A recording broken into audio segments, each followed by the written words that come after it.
donc mbokk bi moo ma doon laaj lan mooy suma gis-gis ci intervention bu monsieur Bassirou Diomaye Diakhar Faye démb au palais. Pourquoi je dis monsieur Bassirou Diomaye Diakhar Faye?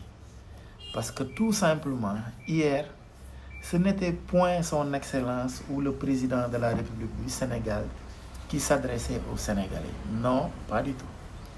C'était le président de la coalition Bassirou Diomaye Diakhar Faye.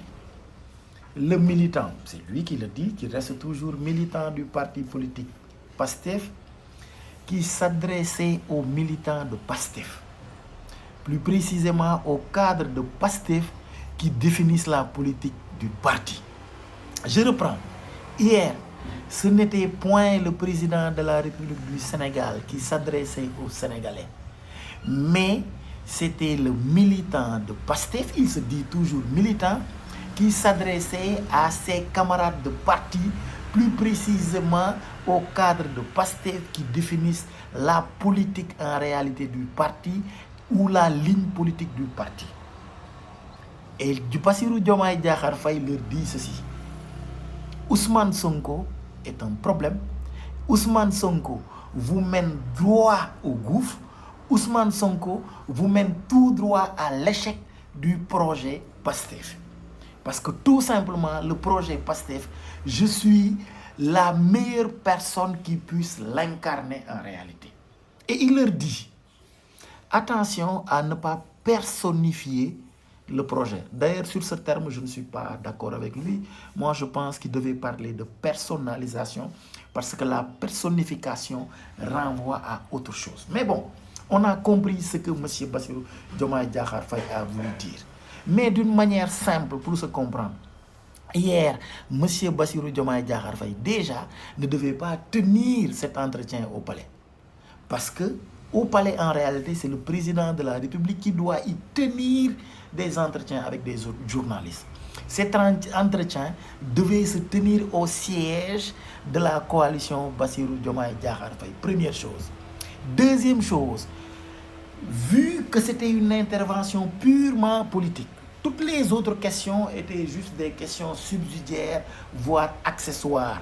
Mais l'essentiel du propos disait ceci.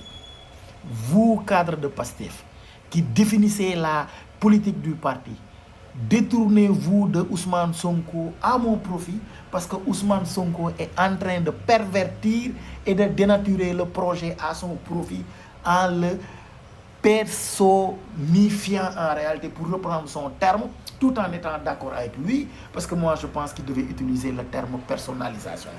Manam demb ci gattal Bassirou Diomaye Diakhar Faye demb waxul ak sénégalais yi déedéet.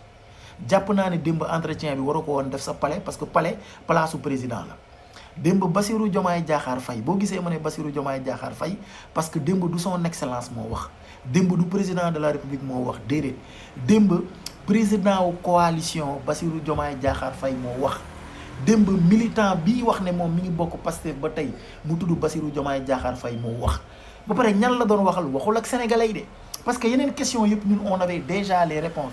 Renégociation des contrats, les 18 supporters sénégalais. D'ailleurs, j'ai été très déçu de sa réponse. Hein? Très déçu.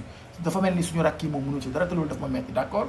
Renégociation des contrats, les 18 supporters, naka lañ koy wax de avant projet et tout ça on savait en réalité.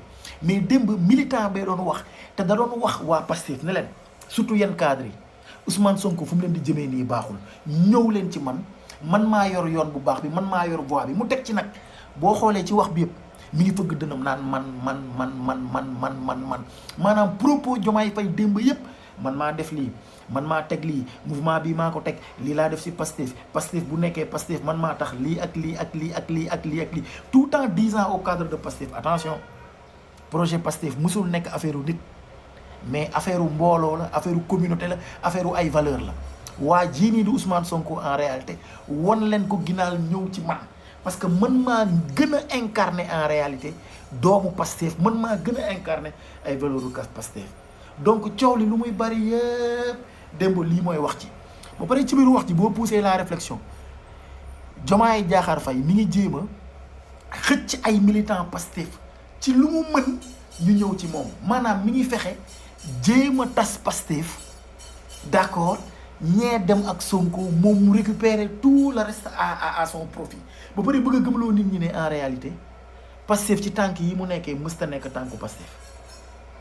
ay guide bi ngeen di wax de la révolution mu ne guide de la révolution musul am mu ne Sonko musul nekk guide de la révolution mooy leen en réalité tànk yi ngeen di jël baaxul ñëw leen fii ci man ñu liggéey ñëw leen man maa yor affaire yu baax yi en réalité man maa mën a jëmmal projet bi man maa ko mën a doxal bu dul man kenn mënu ko doxal d'ailleurs Pastef kenn ëpp ma ci droit d'ailleurs man maa ci ëpp droit ñëpp ndax man maa créé lii man maa def lii man maa teg lii man laa def lii donc ci gàttal suba démb lan la ñuy retenir ci waxu Bassirou Diomaye Diakhar Faye mooy Pastef tànk yi mu nekkee tànk yi baaxul na Pastef ñëwaat nekk suma ginnaaw man ma mën a dem ak ñoom loolu mooy benn wax bi ñaareel bi mi ngi naan cadre yi wan leen ginnaaw Pastef ñëw ci man parce que man maa yor dëgg donc par conséquent les militants de Pastef et les cadres de Pastef président seen kaw lay jëm démb président waxul ak ñun sénégalais yi déet waxul ak ñun sénégalais yi yéen waa Pastef lay wax ak cadre yi président ci yéen la jëm te président mi ngi def tout ba tous les cadres de Pastef